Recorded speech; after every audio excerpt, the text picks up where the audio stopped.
everyone. It's Dr. Tess Lawrie again with Tess Talks, and today I'm speaking with Conell, who's a South African who's written a book called Love's Revolution, and obviously it's something very close to my heart, both the subject matter and the South African roots to the story, which Conell, I guess, is sort of part biography and part philosophy. Is that how you would describe the book? That's a very good part synopsis of what the book is. So the themes very much runs through that. Well, I haven't read the book, but I have read the outline, the contents, and it sounds really interesting. So, and as I say, a lot of it's based on your life story and your roots and origins. So, could you tell us a little bit about who you are now before we dig into how you came to be? Yes, who I am right now, I am that person shaped by the environments I had been exposed to, and pretty much which formulated my current thinking and my observations of society, coupled with influence and experience from work I had done and continue to do. At the moment, I operate as an independent advocate, helping and supporting people in variety of issues that they encounter in life, be it at work, family matters, and extending to those aspects which are affecting of society, our human rights, though they are enshrined in legislation, but it's the practical application which concerns me, which often needs addressing, but more so the informing, educating, and perhaps re-educating of people in society for practical application to realize the rights and freedoms that we seek to achieve. It's so important to have health and sovereignty advocates, because there's so many people who are so traumatized and so violated in society, and they don't realize it and certainly don't have the agency that's needed to get them out of those predicaments. And so, it's amazing to hear the work that you're doing. I believe you were in business before, or you had some, and nursing as well. So you've got a sort of had quite a journey. Could you tell us a little bit about that? Yes, that's right. Because I trained in South Africa as what they call a registered nurse. They had the regulation 425 under I think it was the Health Act back then. So you were trained in the 4 disciplines: general, community, psychiatry, and midwifery. So you had to go through all of that. And in the course of my training and practice, I've delivered 42 babies. So I've seen birth. And in the course of my practice, both here in South Africa and in the UK, I've also seen death. So I've seen people being born, seen people dying. But I've also seen people going through life, not just that of theirs, but also my own. Hence, I recount some of my own experiences in childhood. And it was those questions that I had, but not necessarily had the articulate inquiry for it. It stayed with me. And as I grew up, later learned vocabulary. And remember, English wasn't exactly my first language. It was Afrikaans and then Xhosa that I spoke. And believe it or not, it wasn't until I got to college that I finally got to learn English, because we had an English book. It was a pink book. It's the color of your shirt. And the title of the book was English Made Easy. Now, those were just words. Tess, I did not know what that meant until I got to college, where there was 2 ladies, Michelle and someone else, and they taught us English. And then I had this light bulb moment. I remember I was in this class. So they made English easy for us.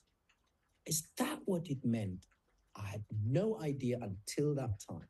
So English was just a set of words, no meaning. I could read it, but didn't know what it meant. And having moved to England, to learn to speak, come and encounter people there, they talk about you want to spend a penny, when, as for me, penny was their monetary unit. But then they say they want to spend it, and I can't understand. I'm next to your bedside as a nurse, and you want to spend a penny. What has that got to do with me? So for those, might be people listening who are American or other, they don't know what that means either. Well, spend a penny means go to the loo, doesn't it? Go and do. It means go to the loo, yes. And it's little things that they would say, "You're right, Conell." And to me, that's an inquiry into my well-being. So, and to being asked that frequently, when I had just learned how English is spoken, that's an inquiry into my well-being. But they say that's a greeting. I said, no, that's not a greeting. It's confusing.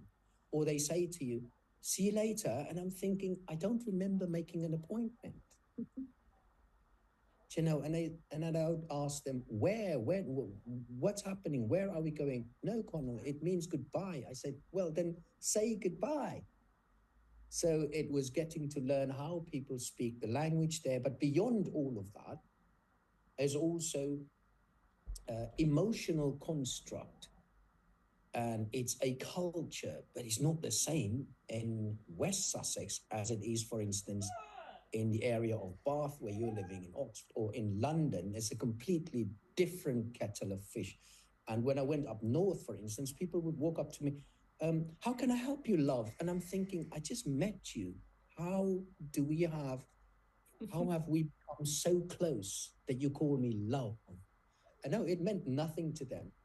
So the meaning of words is very much what features in where I write in the book. I use specific words to paint a specific picture, to emphasize intensity and seriousness of what I'm speaking about in the book. Well, tell us about the book then. What is Love's Revolution about? Love's Revolution. We've had many revolutions. There are several titles in the book, and the history of my life I can account, and the history of life in South Africa, the history of life across the world, from my observation, appears to be that there is a struggle, and what people are asking for or begging for or complaining about appears to be something to do with wanting to remove whatever is burdensome. So I had a look at, so what is, if you remove the burden, where are these causes or activities that seek to remove burden? What are their objectives and what are their driving forces? I looked through them and I saw that there's one common feature. They seek harmony. And then I look at what is synonymous with harmony, and you trace the words back and you eventually come to love. Although love is broad in definition, it all amounts to synonyms such as kindness and caring. So looking at the course of history in human relations, there's been many revolutions, but one which keeps on being knocked back or seems to be suffering in this battlefield of human hostility and adversarial relations is that of love. And I saw that there is a revolution for love. It needs better articulation.